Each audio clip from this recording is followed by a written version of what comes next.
So anyway, Mr President, to my topic today.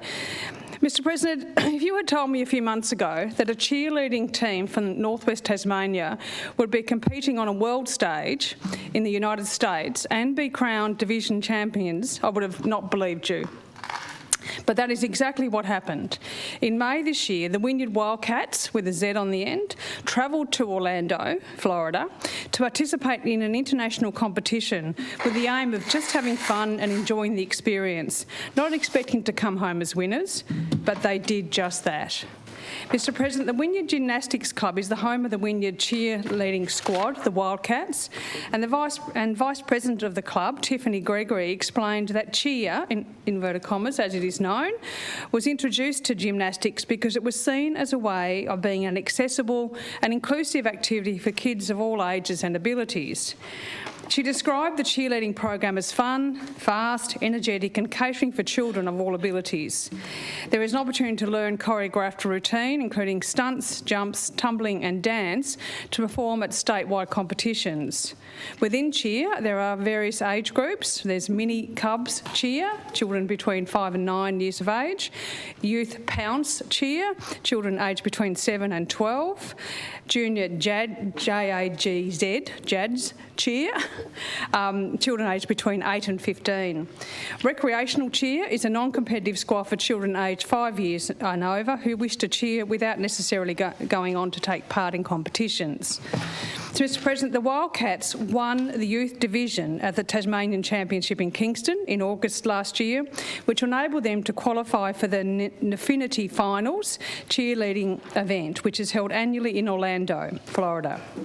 This International Cheerleading Championship brings together elite teams from across the globe, featuring performers of all ages and levels, from all-star squads to recreational teams.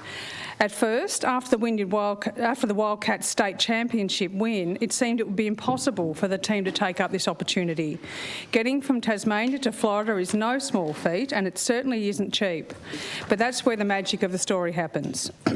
A group of dedicated parents, including Megan McGinty, with the support of the team's coaches, launched a mammoth fundraising effort. They held raffles, events, sausage sizzles, you name it.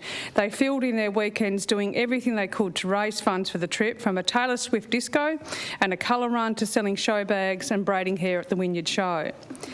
The original fundraising goal was $55,000, but over the 6 months of fundraising, the value of the Australian dollar dropped and they had to up the target. With the help of some sponsorships and the amazing local community, the team was able to raise $64,000, enough to get them to Orlando. Just days after receiving the final donation, the team, coaches and parents began the 27-hour journey to the Nfinity Finals. The Wynyard Wildcats are a team of 12 girls aged between 6 and 12, many of whom have never even been on a plane before. Some of them have never left Tasmania, let alone travelled outside of the country. This is 6-year-olds, some of them, Mr President.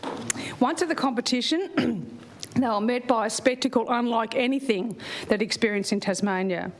11-year-old competitor Abby Brett told the ABC it was very overwhelming because back where we live and when we go to the competitions, it's not as big as the competitions here. It was way bigger and a lot more nerve-wracking. That's an 11-year-old. Mr President, her mum, Natalie Aiken, accompanied her and provided some of her own thoughts on the experience, describing it as completely mind-blowing for the kids. She said, "You just can't prepare them for what it's like over there. It's next level compared to what we're used to here." Natalie also spoke about the sense of global camaraderie among the competitors, describing the feeling at the accommodation facilities where they were staying as being like a big family, where all the teams celebrated the achievements of others. She described a moment when on the final day of the competition, a team of older girls from the United Kingdom made up a cheer tunnel for Wildcats girls to run through as a way to hype them up and encourage them for their performance. With teams from 12 countries from all around the world competing, there were inevitable language barriers, but the girls were able to overcome this and form connections, such as with the team from Ecuador. They found ways to communicate, Natalie said. She made a final comment that while the parents were exhausted, the kids were living their best life.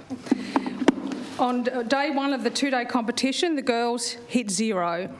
meaning they didn't receive any deductions from the judges.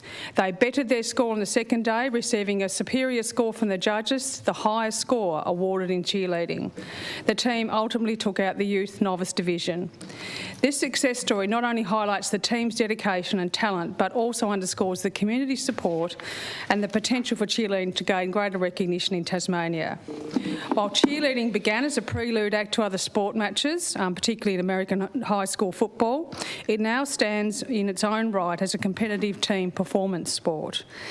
Megan McGinty says people think of cheerleading as girls with pom-poms, but cheerleading is way more than that. The team hopes the win will raise the profile of the sport here at home. It has already proven to be a good opportunity to introduce boys to the sport, with a number of new converts joining the Wynyard Club. I understand it's common to see boys competing internationally. I hope, Mr President, we can take this opportunity to not only congratulate the Wildcats, but to consider how we can better support community sport, especially for girls in regional areas. I thank and recognise the contribution of the club, the coaches and family members and friends who have made this opportunity for these young girls possible. It is a massive effort. And Mr President, if you want to look at these young kids performing on the ABC, there's a video clip of them. Little tiny things, having the time of their lives. I urge you to look at it. It's truly beautiful, truly beautiful. But more importantly, Mr President, congratulations again to the Wynyard Wildcats, world champions and local legends. Go Wildcats.